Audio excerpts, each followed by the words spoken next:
right, so I have the lovely opportunity to kind of do the transition from the future food to dialing in on the Sugar Roundtable.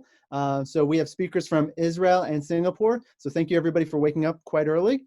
And so they'll be providing insights on sugar innovation, including level 3, which brings together corporate and ecosystem partners to solve big problems in food, agriculture in Singapore.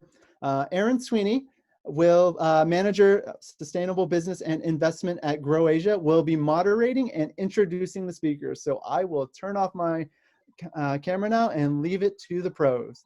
Thank you. Great, thanks so much, John. And good evening to many of you, and good morning to those of us who are here in APAC. Very early morning for a few. And I'm very honored to be here today moderating today's Sugar Roundtable on the race to redesign sugar. Just a few notes before we get started. Please use the Q&A function to ask any questions of our 4 panelists that you might have.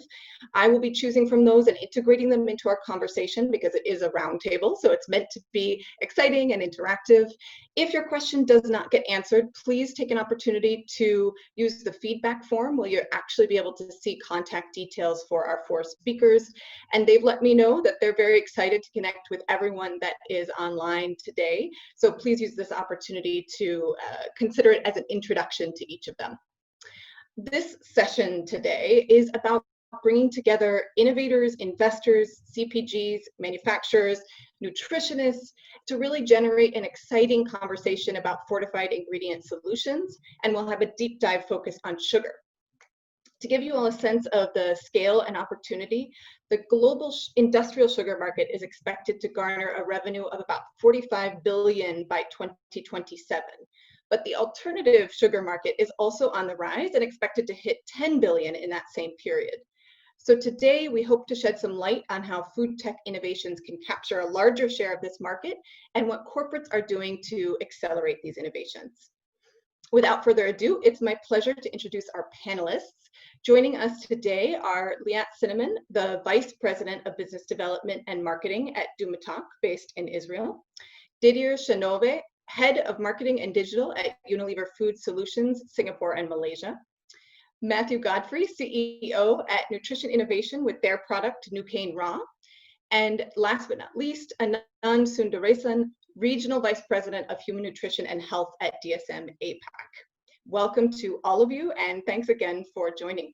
So I'm going to jump right in, and as you all know, you're welcome to answer the questions that I put forward, but I am going to move the conversation along, so if you don't get a chance to answer one question, you'll get a chance on the next one. To set the stage, I'd like to ask you to comment on what does the consumer demand for healthier, less refined, low GI products look like globally? And then, of course, comment on how that has changed as a result of COVID-19. Whoever wants to take the floor. So I'll start. Matthew here. So thanks, Aaron, for inviting us in. Look, for sugar reduction, looking towards healthy odds, it's clear that there's a crisis of scale. If you look at across Asia Pacifics, there's 60% of people with diabetes in the world, which is over nearly 500 million people living in Asia Pacific. Obesity is growing in 20 to 30% through Southeast Asia. It's growing faster in this region than it is in America, off a small base, but that's true. And deaths from diabetes each year, about 1.6 million people. Road deaths are 1.35 million, and COVID has now hit 1.14 million people as well. So there's a clear issue here, and there's a clear focus from governments, corporates, supply chain, innovation to really try to solve this issue. So demand is there. The solutions are fast coming, but they need to catch up with the scale that we're attacking. And as you mentioned, sugar is, I think, about 199 million ton market. And so if you're going to impact sugar reduction by 30%, then the innovation needs to hit, well, at least 20, 30, 40, 50 million tons in a rapid period of time. So there's a huge opportunity, a huge challenge, and the whole supply chain, the whole ecosystem needs to work together to solve it. COVID made us spend more time with our food, the food that we have at home. So we're spending much time at home. We're surrounded by food and industrial food. And I think that more than that, we really try to comfort ourselves. So we have the feeling that we can have whatever we want because these are tough days. And I think that another thing that COVID done is kind of highlighting the link between obesity and BMI to the chances to die from corona.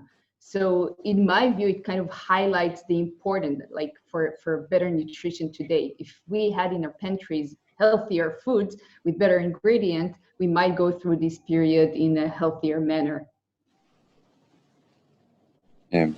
So if hi everyone, if I may jump. So from consumer perspective and from Unilever, so what we have seen is that many people realize that what they eat influences their health, their mood, and their way of living. No, so in fact, there is never been more interest among the consumers in nutrition and health. No, so sugar is one angle. Yes, diabetes is growing, no, and there's much more things around that, no, and COVID has really changed our life, no. All this trend of more healthier and more nutritious becomes even more and more relevant, no. So because as Liat mentioned, so we get less active because we are more limited in our movement. But on the other hand, as well, another thing that so is increasingly important is that we realize that we are all susceptible to get a COVID issue, no? So we want to stay fit, no? Because what we are told is that, okay, stay fit as well. So, and the way we eat can help us in staying fit as well, no? So it becomes very, very important. It is an important, huge topic that we really, in Unilever, try to tackle and support on this. Maybe, I think a lot of very good comments from everybody. Maybe I could just provide the perspective from a business to business, B2B company. Right. I mean, we broadly see three areas, if we could just break it down. One is the less of moment, right, which the consumers have been going through. Less of sugar, less of salt, less of fat, right? So that's the predominant theme that has been ongoing because of people understand and are aware of the outcomes, you know, of the impact of these salt, sugar, and fat. Specific to sugar, I think Matt made an excellent case about the prevalence of diabetes, of obesity in Asia, and perhaps the rest of the world. So that's the less of. The second one, specific now to COVID, is the more of. And what I mean by more of is more of the fortification, right? The micronutrients, because people realize if you're cooped up at home, you're better off taking more of things that can improve your well-being, whether they be immunity, whether they be minimizing stress, whether they be, you know, elevating your mood, right? So there's a less of, there is a more of. And the third one, from a consumer standpoint, because at the end of the day, whether they order it from the shelves or that they order it on e-commerce, is what is compelling to them, right? Is the sustainability angle, is the reduction of calories. And there, I mean, what we are seeing is, from sustainability perspective, if you find something that is reducing the sugar, an alternative, but if you've got to clear a forest to get the equivalent amount of sugar, then it's perhaps not the best solution. So I think there's a preference of consumers as well in terms of more sustainable, non-artificial, scalable solutions, if that will help. Great, thank you to all four of you. Really important points. And Anand, you just set us up fantastically for the next question, bringing up that perspective of sustainability, because I'd like to shift into looking at the kind of supply chain for sugar and ask for each of your perspectives. So we do know, and you've all just highlighted, that on the consumer side, taste and indulgence is a key barrier to reducing sugar intake. We all love sweets. It's part of our brain. It's how we evolved. So that's a key challenge that any of us in this space are really looking at. But then, as Anand just said, there are supply chain disruptions like water usage and labor issues that could actually change the course of sugar production globally. And that's not to mention COVID-19 impacts. So from each of your perspectives, what do you see as the primary challenge in the sugar industry? And then I'm going to let you talk about how we'll solve those challenges with innovations next. So stick to challenges for now. Thanks. Well, if I may jump on this one. So in our studies as well with consumers, when we ask people about what is the most important when you eat, no? You have a lot of different topics, no? So price and taste, but what came very strongly worldwide, 60% of the populations, they will say that it's taste, no? I eat because it tastes good. So, and of course, sugar has a direct impact in the overall taste. No, so it creates an indulgence on the way of eating as well. So the main challenge that we face is as well is in the way we eat right now is how do we replace an ingredient that has such impact on the taste? No, how can it taste same without having the same impact on calories and other potential issues? No, because at the end the impact on people will be slightly different based on a lot of variables. No, so that's where the challenges are facing. And of course, for companies like us, also is we can find different solutions. There is alternative, but also what is the impact on the overall taste and what is the impact on the cost as well are important, because at the end there is another driver of what people eat is the cost. No, so I can eat healthy, I can eat more organic, but if there is an impact, and do have the money to pay for it. Maybe adding to that, sugar is not bad. And I think that is an important fact to put on the table. We need sugar. Sugar is an important energy to our daily life. What's not so good is that sugar is overused. And the reasons that it's overused is because it's super cheap. It's one of the cheapest ingredients you can have, and it's very easy to bulk with. It has important properties as for shelf life and texture and so on. But again, it was overused. It was overused, overformulated with sugar. And I think that when it comes to sugar reduction, we really need to balance sugar reduction with the taste. So not require consumers to make a huge compromise. Otherwise, they will just kind of reject any solution. So in my view, when you're talking about supply chain disruption, when it comes to taste, you really want to disrupt as little as possible. So with that, for example, our solution in Credo Sugar, which is based on real cane sugar, really kind of try to optimize that. So reduce sugar, using sugar without a taste compromise. And that's very, very important when it comes to consumer buying into sugar reduction solutions. I'll just add that I think from a challenge point of view from major companies, and Unilever being one of them, Nestle, Mondelez, sugar reduction isn't just a reformulation issue. It's, as Didi was saying, it's actually a brand issue. It's a corporate issue. It cuts across the boardroom. It revolves around supply chain, quality control, stability, marketing, and ultimately brands are some of the most important assets a company has. And once you change those assets and take away consumer preference for whatever reason, from an increase in price, a decrease in taste, to a change in stability, you're risking your most important asset. And so it's a really difficult challenge from a brand perspective because it cuts across the business. And so therefore solutions need to be able to pinpoint all those issues. How do you solve a marketing perspective? How do you solve a supply chain perspective, a taste perspective, to ultimately not just protect the brand, but build that brand stronger? And those are the key things that we engage with, particularly with major corporates, is why they have to get it right. They can't afford to get it wrong. Fully agree with Matthew. I think that every time that I see a brief for sugar reduction, the item number one is cost neutral. And I think that we should really, companies like ours and Matthew's, to really shift that towards added value on the growth side. Great. And actually, Didier and Anand, I'd love to hear from both of you now as the corporates on the panel. Just respond to these points that Matthew and Liat have just made about maintaining brand in this challenge.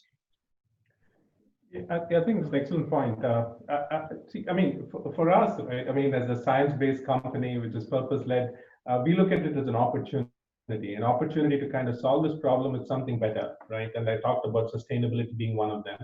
The other part of it is the whole collaborative aspect of this. I mean, it's going to take a whole ecosystem to solve this, because it's not just about, I think people talked about the taste, right? It has to have the same sweetness level. It should not have bitterness. It shouldn't be licorice feeling. It should have the mouthful, the flavor. So all that, not one company can kind of come up with everything. So it's really an opportunity for this ecosystem of startups, of well-established companies, to kind of come up with a solution. And the last one, what I have seen is human beings are very susceptible to loss aversion. If you take something away, right? People don't like that. So you need to provide something which is an alternative, which is as good or better, ideally, and you kind of can appeal to the sustainable ethos or the principles of being better off. And I think that is an opportunity for all of us here and amongst the audience as well. Yeah, and from my side, I think what we're saying, as I mentioned before, so food has a direct impact on our health and mood, no? And a company like us with big global brands, no, yes, there is a direct connection. We are conscious that we have a responsibility behind that, no? We are a big ice cream supplier. We are big tech also company as well.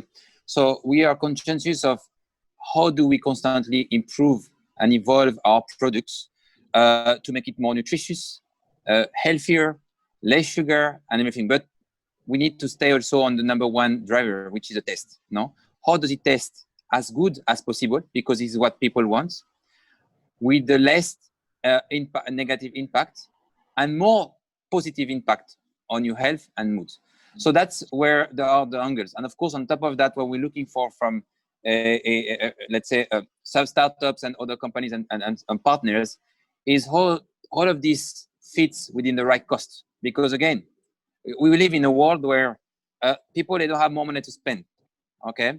The mass of the populations and a lot of regions where we face a lot of malnutrition as well, no? So we need to make sure that we have something accessible to the people.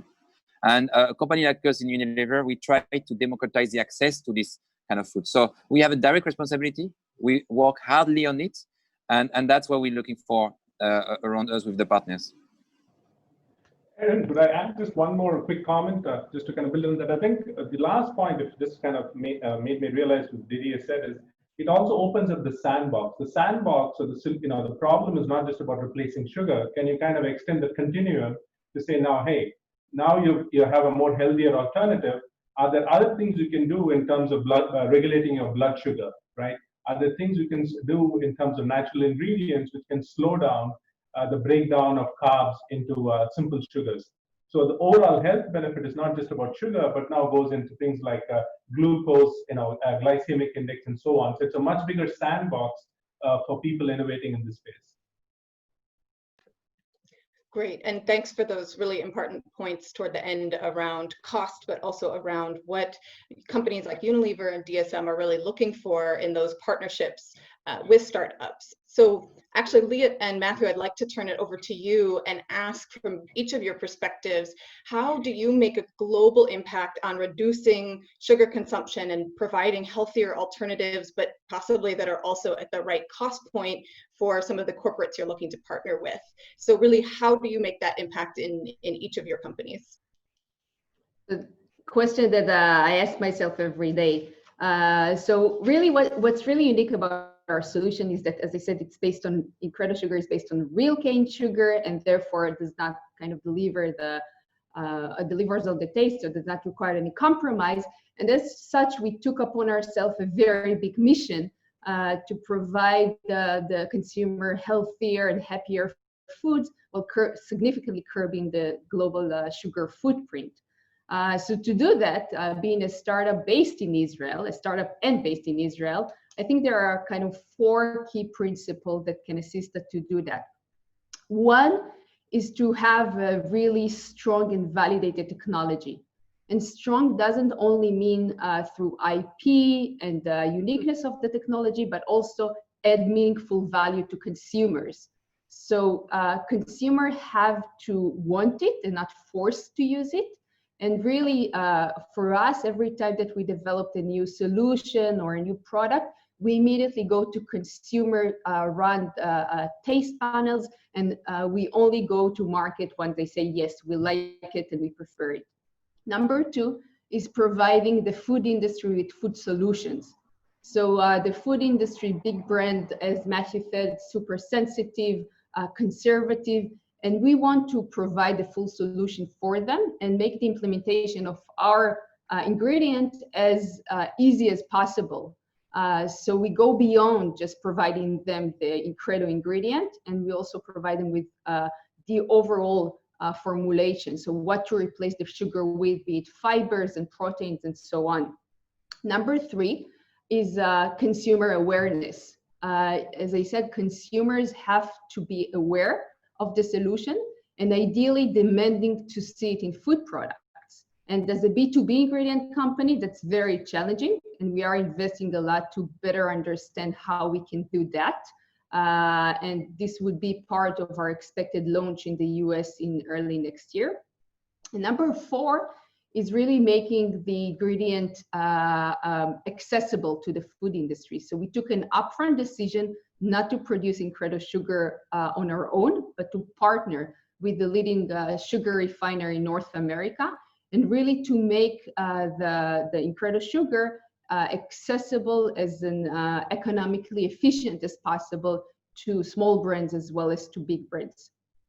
So therefore, a really strong and validated solution, easy for use by CPGs, consumer awareness, and mass production. So I agree with Liette on all those points. A couple of others. So we have 2 solutions, Nucane Raw and Nucane Life. One is a healthier specification of raw sugar, a low glycemic specification. Nucane Life is a new processing technology for a low density sugar powder, which will drive sugar reduction. And so all those points are important. Scalability is if you're going to make an impact, scalability is key. And so working with the existing ecosystem and the existing crops are really important, because otherwise, if you're going to start from scratch, you will never solve the problem in time. So I think the solutions that work with existing underlying infrastructure of the industry to try and change a bad product into a good product, change from a bulk filling product into a low bulk density product, it really can help that way. And that's where we're heading. Also, in addition to this, which is apart from taste and apart from all those other areas, affordability is key. You've got to make sure that your solution is actually based in a very competitive price to a crop sugar, which is already really sometimes trading at 14 cents a pound. So it's really quite cheap. And lastly, I think we put a lot of focus on being truly healthier.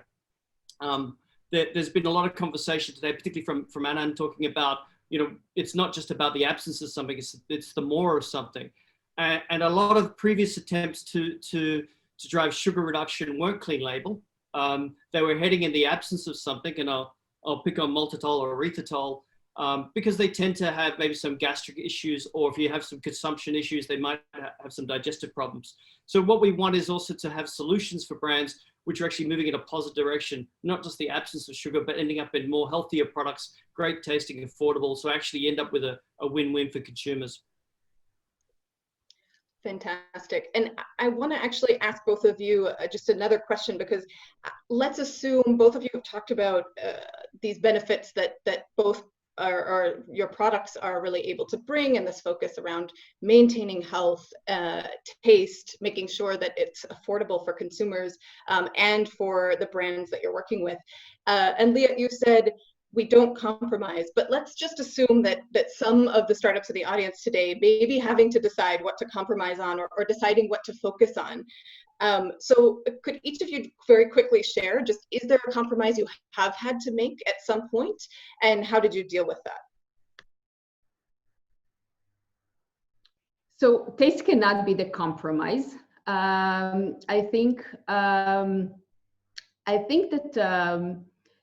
when it goes to strategy, I think that we had to choose the right partners at the right time, because as Matthew mentioned, big brands are very sensitive to their products in terms of price, in terms of taste, ingredient lists, and so many other. So really, they're not necessarily the first go-to-market partners for us. So it's obviously tempting to see the volume and the prestige, but probably when it comes to a new solution, and initially, yes, more expensive than sugar, we realized that the right partner for us is more the smaller, the faster mover, the health and wellness oriented. So that's in a way a compromise we've done, but we really think that we found some brands with a nice brand alignment to ours. And maybe on top of that, as these small groups don't really have their internal R&D capabilities, we took upon ourselves lots of the formulation work.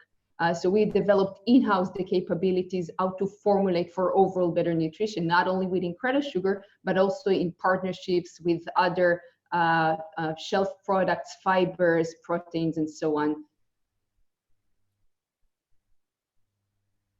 So from our perspective, you know, again, partnerships are really key for scaling. We've partnered with some really good people in the sugar trading industry who understand how the crop moves, how it works, so we can work with an existing supply chain. There's a company called Enerfo, which is one of the leading sugar traders of the world. But also we've licensed our technology to key players in Southern Africa, in Brazil, in Central America, in Thailand, in Australia, and in Malaysia. And this approach of scaling with production partners, already in the last 2 years since we've scaled the first one, we've already sold 10 million bags of 1 kilogram sugar. So that's the type of scale and speed you need to move at to make an impact. And so it's about getting to market quickly with the right partners. Fantastic. Thanks to both of you. Didier and Anand, I'd like to turn to you both because Leah and Matthew have both highlighted the importance of finding the right partner and partners in strategic places around the world who are really bringing what they need to the table. On the flip side, how can food tech startups support you to meet your goals, and what are you expecting in return in that relationship?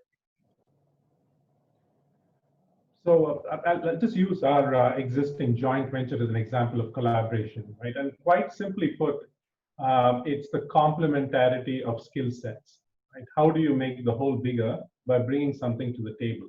So just using our joint venture with Cargill, as we set about trying to come up with a sustainable, non-artificial sweetener, which has got a compelling value proposition, taste, as well as cost, we said, hey, can we combine what we are good at, which is our biotech, fermentation technology, with Cargill, who has the footprint in terms of sweeteners, in terms of the fermentation capacity. So that's what led to the creation of our joint venture. And EverSweet is one of our 0 calories, great tasting, non-artificial, sustainable sweetener. Right? Now, if you now transpose that to startups, again, using the complementarity of skill sets, what we talked about is there's an opportunity to reformulate, right? When you're reformulating, then that requires food technology, that requires expertise in terms of mouthfeel, in terms of flavor, in terms of color, in terms of adding additional ingredients which can improve the profile, whether it's fiber, So if you really think about it. I mean, think about what, not this is small or big, but how everyone can basically contribute to create a solution which meets the consumer's needs. So I would just encourage anyone out there. I mean, in fact, just to kind of make maybe a 30-second plug. So we here in Singapore basically have decided to open our doors in terms of our innovation, application, formulation capability, and set up what's called a Bright Science Hub, where we're actually actively encouraging startups across the whole ecosystem here to come work with us in terms of whether it's sugar reduction, whether it's immunity, whether it's other new applications that we could co-develop. So it's really about co-developing, but having complementarity of skill sets. Yeah, and a great discussion, really. So, and I'm going to slightly change a bit of the. I want to share something on my perspective from Unilever. No, I won't talk too much on the product because I think what Liat and Matthew shared. This is exactly what we're looking for in terms of partnerships as well now, and for any food tech startups. No, so and they also talk about scalability and affordability key. For big company, big global brand, scalability is very key as well. Another angle that on top of this is the sustainability, of course, because we can create great products, but we also want to reduce the make sure that we have low impact on our planet. So this is something critical also for Unilever. But one thing I think it's very important, I would expect from any partner, startup or bigger company to work with us. We need to think about the people, the consumer, what they really want, because they are the one that choose the products. So the number one, there are the two biggest things for any brand, any product is always two things. The proposition first. No? So before we jump to the product is the proposition. Understand what really people want, because people have a need and the proposition will answer the need, or the proposition is so strong that can trigger a change of behavior. So those two things are so important that's the number one angle. And I think before we talk with a partnership, what I'm facing sometimes is a lot of, okay, we have product, we have the best solution, what people want, no? So that's the first thing to focus on. When we are clear with this, and people want more nutritious products, healthier products, so we can think about even differentiations. What we will choose to work with this startup versus another one, because okay, technology, there is we can democratize it. There is solutions, but some they have differentiations because it's not only about the sugar, but I can add something different. Oh, it's a lower sugar plus vitamin B3, so that add another value. So all of this make the differentiations, make the proposition stronger as well. When we have the right proposition that we know people will take it positively, then we make sure that the product deliver what the proposition says. Okay, and then within all the teams, R&Ds and supply chain, everything, we all make sure that within the partners we make it happen. But that there's two things for me that we will expect from partners. Think about the people, what they really want, because it's all about the proposition. When we have it right, we have probably 60% it right. Then the rest is the product, and then the rest, price, place, everything is totally manageable with big companies. Great, thank you. These very clear examples, I think, are also helpful for people in the audience today, thinking about how they would like to be able to work with brands like Unilever. So I see a question in the chat that I want to pitch to anyone on the panel, and I'll just summarize it, but it's really a question about, is it a question of sugar substitution, or is it a question of consumer choice? And this idea around, couldn't we continue to eat the same products, but just eat them less frequently? So would all of you like to comment really on do you think it's about changing consumer behaviors as opposed to giving them a healthier substitute? And how do you talk about that within your own companies?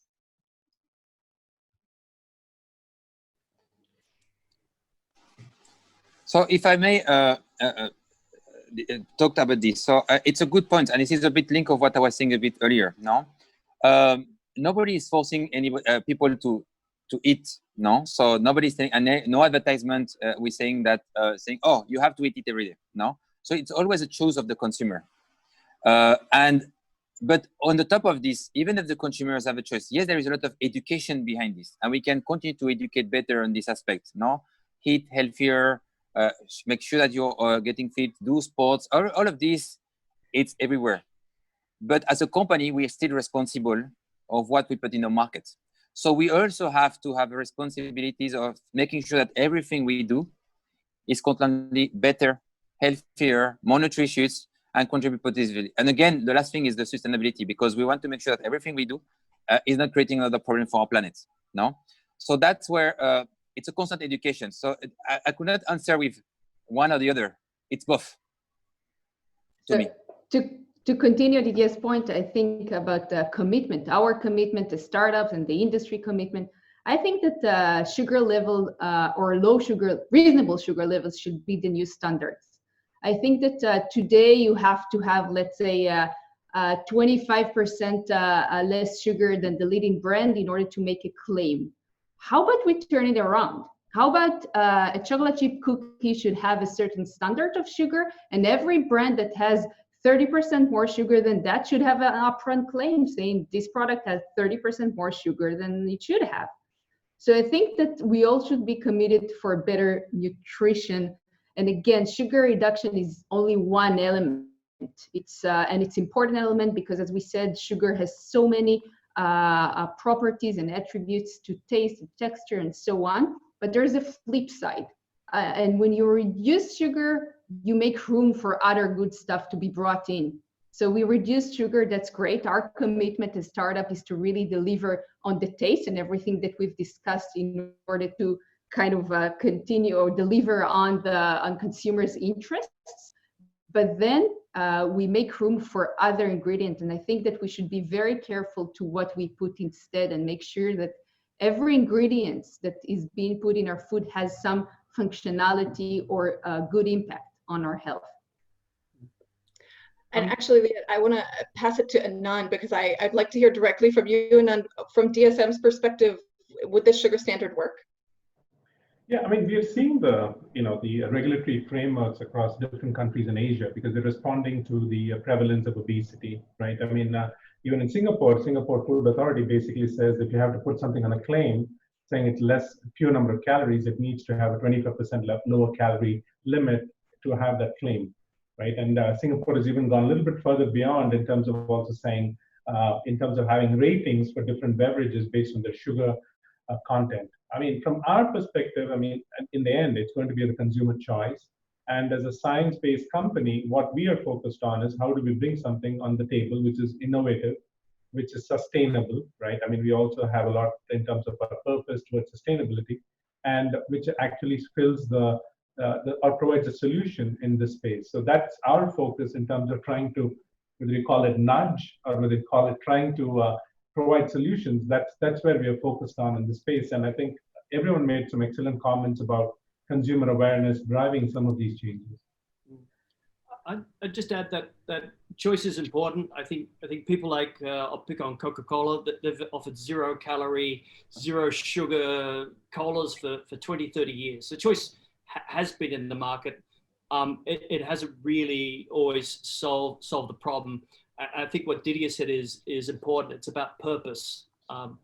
And a company like Unilever has tremendous purpose, a viewpoint on healthy sustainability, and it stems to the UN sustainability goals, which all major companies have signed off and committed to delivering on. And so it's the purpose of big companies to head in the right direction, educate and lead consumers to yes, affordable, yes, great tasting, but healthier choices. And I think that's built into the global food supply chain now. And secondly, we're doing a lot of work across Africa where malnutrition is a problem. And we have the opportunity not to repeat the problems of the West.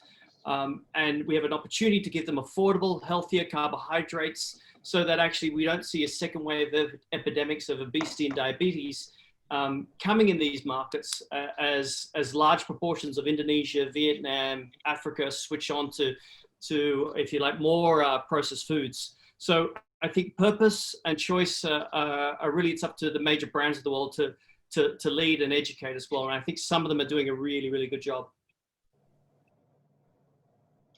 Great. Thank you all for your very honest responses to that question that I think probably a lot of us are thinking about in the back of our minds. And the person who asked the question made a comparison between cigarettes and e-cigarettes. So if anyone wants to get into that discussion, please feel free in the chat, but we'll keep it out of the discussion with the panelists here today.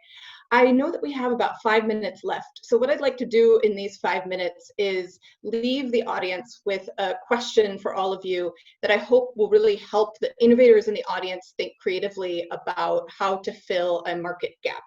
So from each of you, I'd like to hear, what do you think is next for new food products and technologies? If it's a crazy idea you just heard about this week, please share it. If it's something that your company is developing right now, that's great. So what's next? And if you can, hone down onto one disruption in the market that you would welcome. Open to the floor.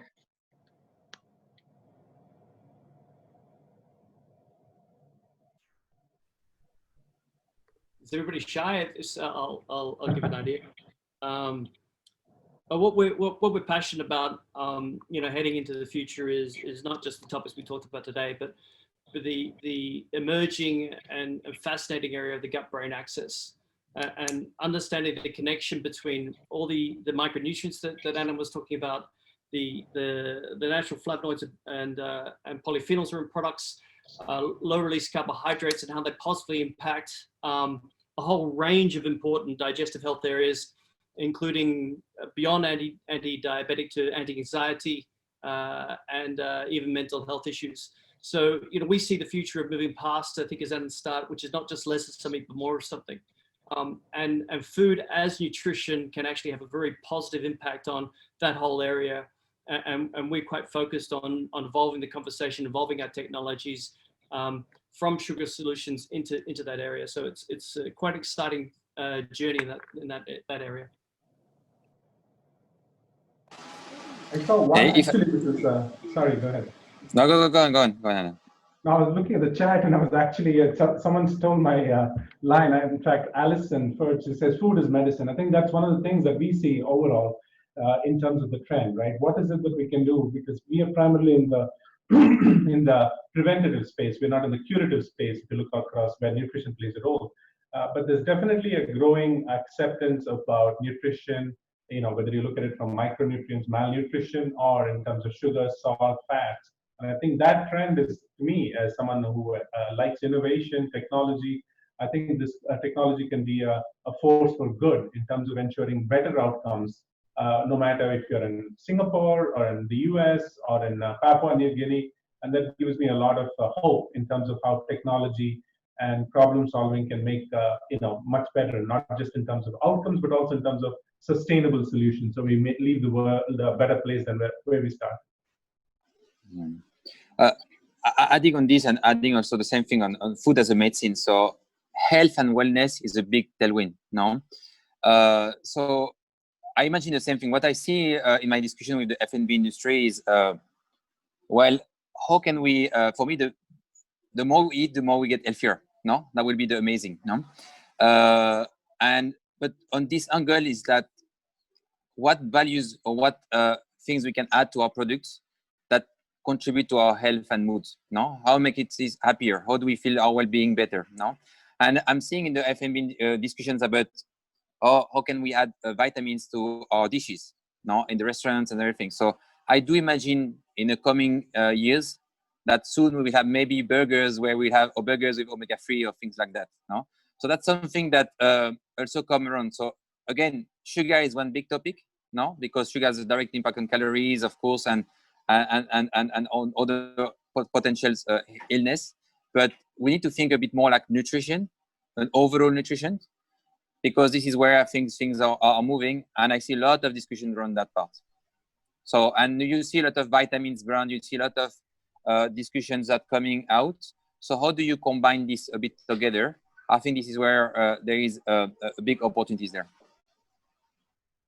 Yeah, and maybe just wrapping up what the panelists were saying, sugar reduction is not an ingredient, it's a holistic solution. So, and Didier before talked about the proposition to consumers. So it's not only from a marketing perspective, also from an ingredients perspective. So imagine we could understand what consumer need and what are their consumption habits and when exactly they eat a specific food, and then bulk up a formula based on that. So sugar reduction would be one, but overall we kind of need to re-optimize everything else in a product.